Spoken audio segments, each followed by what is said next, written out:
The publicity, and I was sending articles to different publishers and editors, but the publisher of the Canadian UFO Report sent one of my articles to an editor at the Inquirer, National Enquirer, and they wrote me up. And then I pointed out all the stories I had, so I went from being an interviewee to an interviewer and writing not just about UFOs and ETs, but paranormal phenomena, cryptozoological entities, bizarre medicine, pop science, psychology, medicine. I was doing extremely well, making excellent money. Then this editor knew the editor at LA Style magazine, and they had a characters section where my show was written up. Two guys were looking for someone to produce a show for. One of them had been leafing through this publication, LA Style, looking for photos of his friend, and he found the article on me. So they made a few pilots.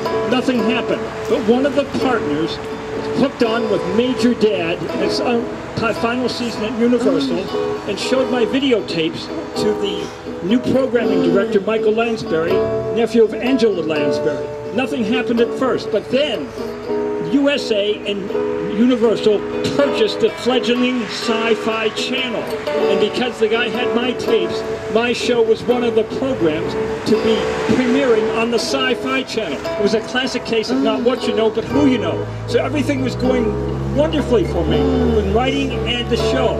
But then, after 2 years, the Sci-Fi Channel canceled me despite the Universal executives telling me how much they loved me. Then at the Inquirer, Generoso Pope, the publisher who liked all my articles, died. His wife and son took over. They mismanaged the paper.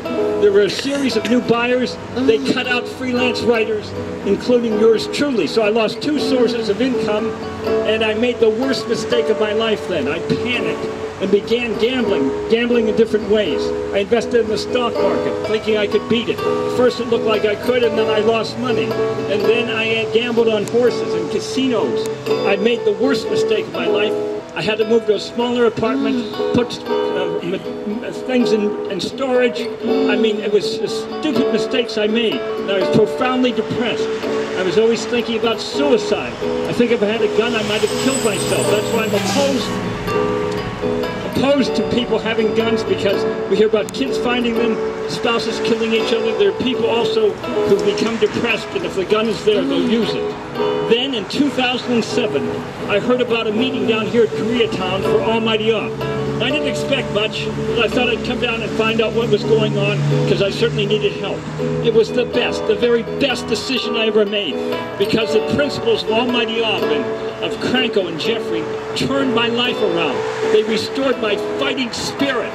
Now I've been up here, I fell down here, I'm about halfway back, getting some writing, getting some acting assignments, but I'm determined to get all the way back up because they've restored my fighting spirit.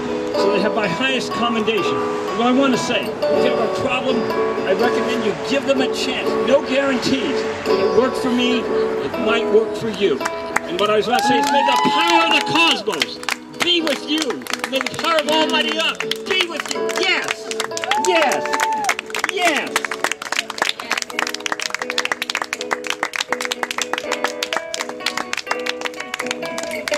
Let's hear it for this courageous man who came and shared his powerful story with us. And now for the proper mood music for the next daring feat.